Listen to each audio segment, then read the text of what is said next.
All right, UFC Vegas 82 from this weekend. This was kind of an underrated card. There wasn't a lot of talk about it, but man, it overperformed the hype, definitely. There were a lot of, on the main card, some great finishes, some good competitive fights, entertaining fights. I don't think there was a boring one in the whole main card. No, there wasn't. In the entire card for UFC Vegas 82, I think there was only 4 or 5 decisions. And even some of the decision ones, like Morales Matthews, like it was an entertaining striking fight. It was a great fight. A lot of grappling fights, which some casual fans may not like as much, but even the grappling fights in this fight they were entertaining grappling. Highly contested, at least submission visually. Attempts and ground and pound. Rolling, kind of, it looked, some looked like a spar, not in the sense where they weren't trying, but in the sense where they were like kind of rolling together. They were testing stuff. Yeah. Yeah, it was very interesting for the whole card. And then the main event kind of lived up to the hype too. It was Brendan Allen taking on Paul Craig, the Louisiana man. Brendan Allen taking on the Scotsman. The Bear Jew. The Bear Jew. Paul Craig. Scottish Paul Craig. This came in, both guys. I think Scottman is right. Huh? I think Scottman is right. I think it might be. We'll live on it. Both guys, sick ground games. You would think it would come when two guys with crazy ground games like this, it would come down to the hands. But no, it doesn't. Brendan Allen kind of just dominated Paul Craig on the ground. But in that, though, at least in, we didn't get too far into the third round, but in round 1, he did dominate in striking. When they were standing. But then also in the ground and pound, while Paul Craig let him have the back, those were some vicious elbows. After the elbows. first round in the corner, the look on Paul Craig's face and like coming in the second round, it looked like concerned. He did not want to. I don't want to say he didn't want to be there because I'm a big Paul Craig fan, but Brendan Allen kind of beat him up in that first round, and it was like, oh shit.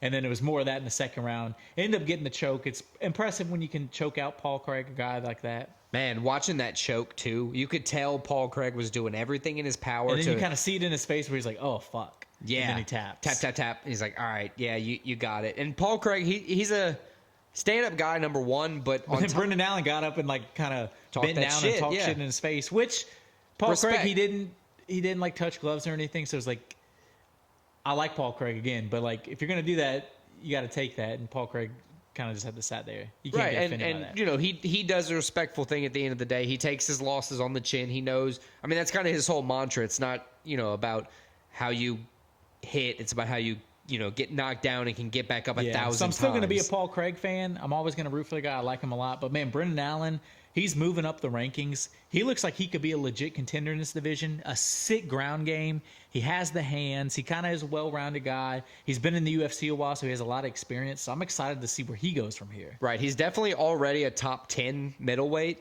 He called... I think he has 6 wins in a row, which is like the second or third most in the division. 8 wins in a row. It's like second, or I think it's second in the division. It's crazy. It's a lot of wins.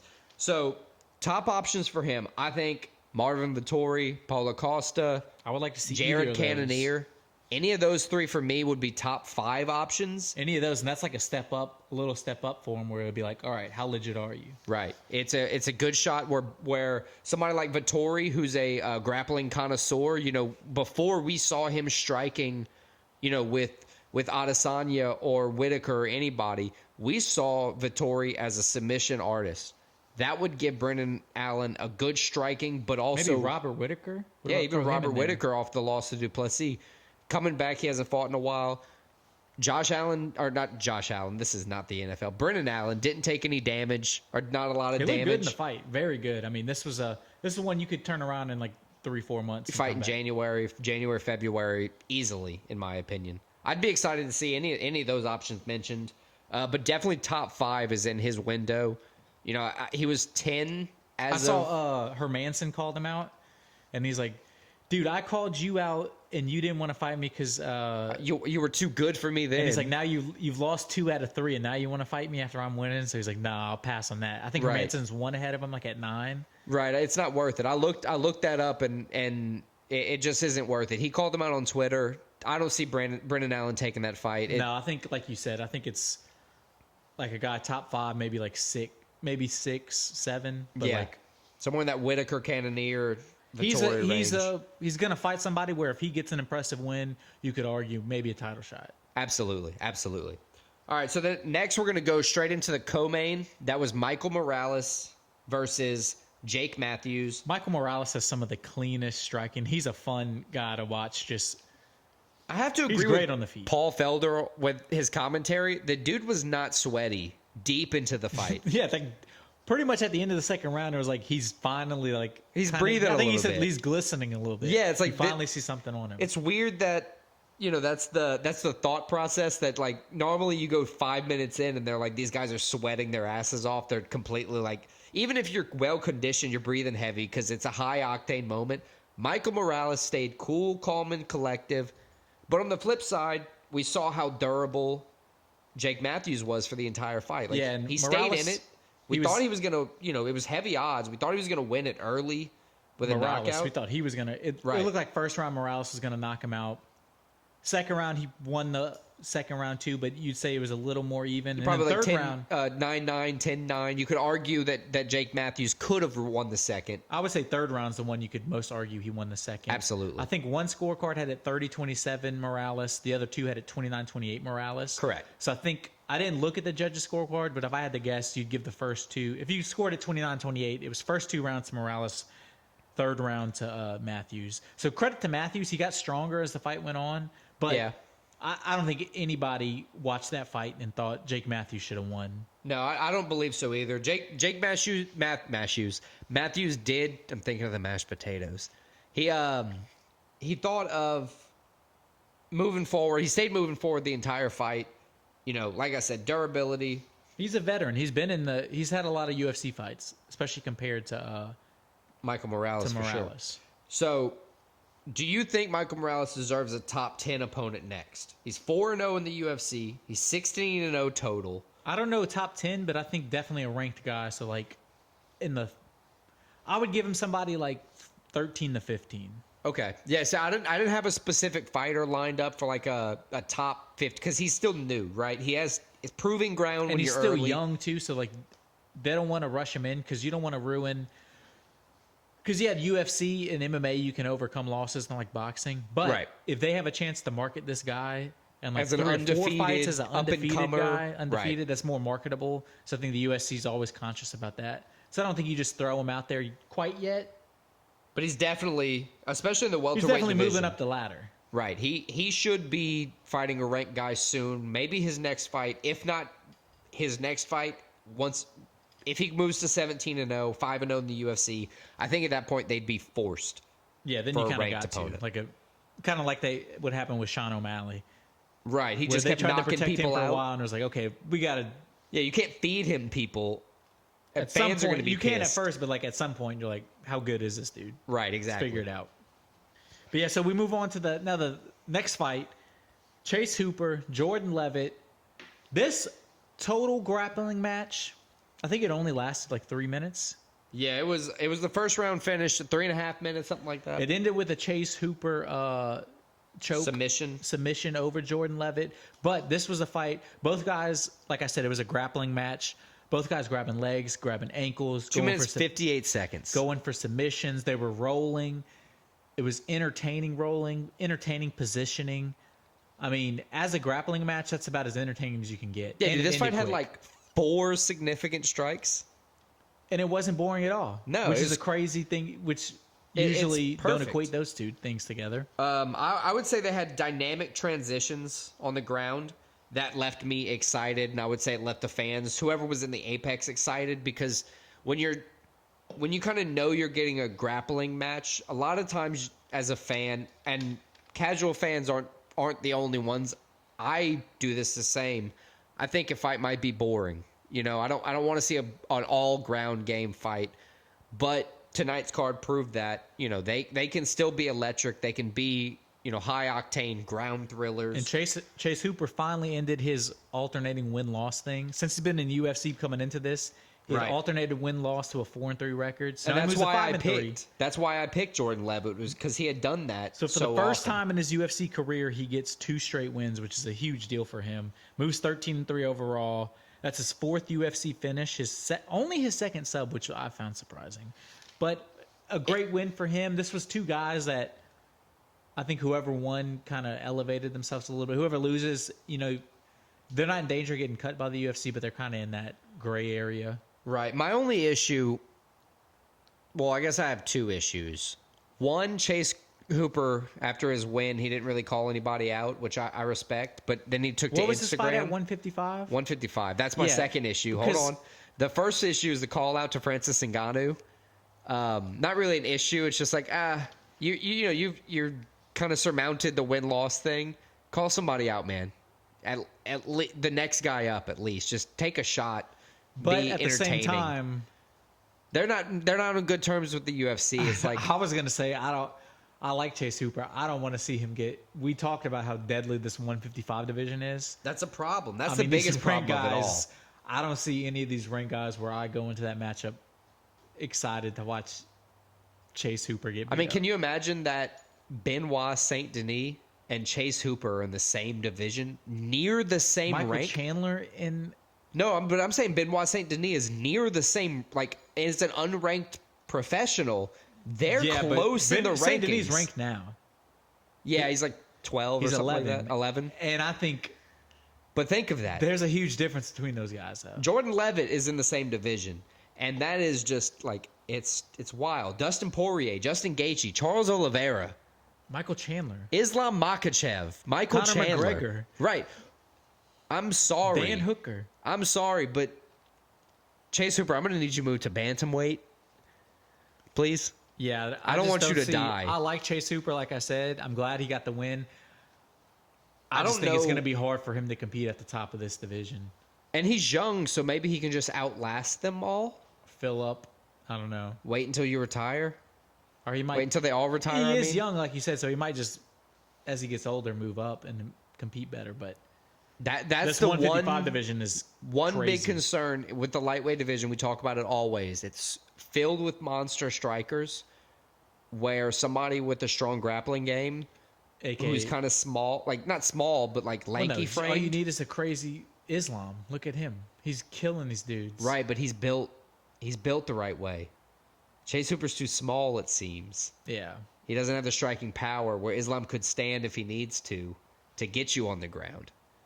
True. That's the big issue there. Maybe move down. Well, he just needs the. beef I up. don't think it's that he's not big enough. He just needs to get his striking better. Yeah, well then there you Because go. Islam wasn't that good at striking, and then now he's knocking out Volkanovski. That's true. That's true. You're right. Yeah, work on your striking. Become a killer in your own right. Do the Sean O'Malley thing. And Chase Hooper, you can make it in the 155 He doesn't have to division. become a killer striker. He just needs to be adequate where he can stand on the feet, compete with people, and then be like, and I have this killer ground game. Speaking of killer strikers, Payton Talbott. Who apparently have developed the killer ground game. I don't know. I wouldn't say killer, but But good enough. good enough because in the first round, Nick Aguirre really kind of had him. I think Nick Aguirre really won the first round I think so too. after the takedown, kind of forcing him onto the ground. But what I liked was Talbot after that. They even talked breaking about the it stick in the third round, Well, they even talked about it in the or metaphorically, I booth, should the say. commentary where they were like, in that second round, he was like, you know what? I got to be the aggressor. I can't let him just Right. pick and choose when to take me down. So he was the aggressor. And once he started piecing up Aguirre, That dude showed that didn't he know wanted what to no do. business. Aguirre didn't know what to do. He kept trying to pull guard. Talbot looked like an angry man out there, and he really He after, looked frustrated. You're right. after that first round that I think he lost to, he really turned it on, and he like went to another gear that Aguirre just didn't have. He got his first career submission. Yeah, so props to him. After a resilient attack from him, he he won the second round, kept it more striking. Hurt. I would say hurt Nick Aguirre, even if he didn't visibly stumble him, but it showed that Nick Aguirre didn't want any business with the striking. That's a good debut for is your debut performance for Absolutely. Talbot. I mean, that's exactly what you want. A little adversity, but you responded so well. Like no, And then you got your first, like you said, first career submission. He only called for a striker in his next opponent because he wants to show off his striking skills. Like I understand I get that wanting. because he's not ready to move. I mean, up, when you go climb after the ladder a yet. submission guy and then you submit him and you're not a submission guy, I think you deserve a striker if that's what you and he's want. not ready to climb the ladder yet. So build this dude up. Yeah, Give he him favorable came in as a matchups. -900 favorite, and he won by something that he's never won by. I think it's It was an impressive performance. Like, I want to see that guy fight again. right. Hype train him for sure. Build him up. Take your time with him. This is one of those guys that's 135 pounds. Bantamweight is not like for the pickings per se, but it's got some interesting things going on. You got Payton Talbott, showing up, showing that he can do things. High level striker already. It's crazy that since he's been in, because he won his first 5 fights KO. Right. UFC Contender Series, a unanimous decision, his first decision, and then his first UFC fight, a sub. So he came in as a KO guy, and his first 2 wins, non-KOs. I know. My whole thing was that before the fight, I was sitting there that, Payton Talbott just strikes so often. I was saying, he strikes 9.73 strikes per minute is what the note said, which I believe I said that it was very high. It was up there with, some of the highest strikers I've seen since we've been covering it. And then he goes and submits a guy. That's the first time Aguirre's been finished, too. It's interesting that maybe Payton Talbott's just been hiding a whole part of his game, like he said in his interview. I think he's only 25 years old. He's just improving. He's fighting more, getting more experience. Like we said, hype train the guy. And then maybe, so we're going to move on to the next fight. This was maybe the most entertaining fight of the card, which was surprising coming in. Amanda Ribas, Luana Pinheiro. Apparently, these 2 girls used to live together. Yeah, they were roommates training in Brazil, partners. And it said, all the memes online were it looked like Pinheiro left the dishes out, didn't put her dishes up, and Amanda Ribas was angry. Dude, so we picked different on this. When you picked Ribas, I picked Pinheiro. And at the end of the first round, I was like, bro. You were looking good. Pinheiro was looking good. It. Especially after, our first Medique losing. But I was like, all right, we got this. Pinheiro, I said, first round win for Pinheiro for sure. 10-9. Ribas found something in her mind that was like, this bitch left the dishes. She didn't vacuum on Wednesday like she was supposed to. Or let's talk about the cardinal sin. What if they stole a boyfriend? Let's say Luana stole Ribas's date. Or didn't pay rent. Or didn't pay rent, left it up to the other. Boop. And it's like, boop. That's what it looked like, because Ribas turned on another gear. She was... Second and third round she electric. Was piecing Pinheiro up. I mean, I don't think a lot of people thought Ribas was going to come in and knock Pinheiro out and get the TKO finish. No, definitely. That was probably I think decision was probably the method of victory. They probably expected an over. But Pinheiro was getting pieced up, and then was it a head kick that kind of... It was a head kick that stumbled her, and then... Once the head kick landed, though, it was she was out on her feet. Time, you could see it. Hit her a few times, got her on the ground. A very impressive performance from Amanda Ribas. Stunning wheel kick, I think is what we could call it. This was a good stoppage. Good way for Ribas to rebound after a loss. 7-3 now in the UFC. I mean, she also got a $50K performance bonus. I mean, a few other people got performance bonuses. They didn't do a fight of the night. They just did a bunch of performance bonuses. Like I said, that was one of the best. Most entertaining fights. I mean, it was a great striking match, and props to Amanda Ribas. Absolutely. So the opening of the main card was a last-minute scheduling. Johnny Parsons was out with an injury, so we filled in with Myktybek, Orolbai, welterweight division. Kyrgyzstani. He was in his UFC debut. It looked like he was on his Earth debut. It did, but I didn't realize, as crazy as he looks, as prehistoric as this guy looks, he is in First Uriah Cousins Faber's, with Attila the Hun? Uriah Faber's gym. That's where he fights out of. Right. So it's like, okay. They found him underneath it when they built it? Apparently, because this dude came in, Medic... It looked like Medic did not prepare at all for any kind of grappling exchange. I think him and Johnny Parsons were planning to just duke it out on the feet. Yeah, he was just trying to knock somebody out real quick and go Orolbai, he came in with 4 career subs. He identified the weakness right away in the first round, took him down. In that first round, it was one of those where he beat Medic so bad on the ground. Every time Medic tried to get up, he was just slamming him back. Yeah. It was like, dude, this is kind of helpless. He can't do anything on the ground. Orolbai looks like the guy where if you let somebody act like they were a UFC fighter for Halloween, that would be the picture that the UFC actually used for this dude's profile picture. This dude came in. This guy seemed like he came in unprepared, but he opened as a favorite on the cards. Yeah, 10-day notice, and I mean, Vegas knew something. He said, was the "Sorry, better I could fighter." only cut to 170. I'll come back at lightweight post fight." Yeah, I mean, Vegas knew something, like I just said, because he was from the get go. Once he got hit a couple times on the feet, but once he got a hold of Medic, it was over. And then he ended up getting a sub in the second round. Right, I would say complete domination through both rounds, An and he impressive won by performance. It was no typical submission. It was neck crank. Neck crank, which yeah. That's kinda But dude, hurt. if you go watch that, he was like twisting that dude's Right, head. he was yanking him and contouring him like two different directions. It was brutal. He's from the same area as like not Khabib and them are from Dagestan, but like that Central Asian area. Right. He's from Kyrgyzstan, so he also has a cool cultural hat that he wears. Yeah, after. it was It's wild. sick. I've never seen a hat like that, but it's pretty cool. I've seen some, just not that color. It was sick, and I think that's a dude nobody's going to be calling out. Nobody wants to fight that dude. Wait a minute. 'cause Can he's you scary. imagine this? This dude debuted in 170, but he said he plans on fighting at 155. I mean, he would fit right in, I think. Can you imagine him fighting Chase Hooper? Yeah, Like that's what I'm talking about here. It's like, I don't know. that dude It's is different like people. hardly a man. He's a like Mongol. a Neanderthal. Like, that dude's scary. Nobody's calling that dude. Yeah, out. Nobody wants to fight that dude. I don't want to interview him. I don't. I only want to see him fight from afar. I don't ever want to be in his radar at all. I don't want him to know my name.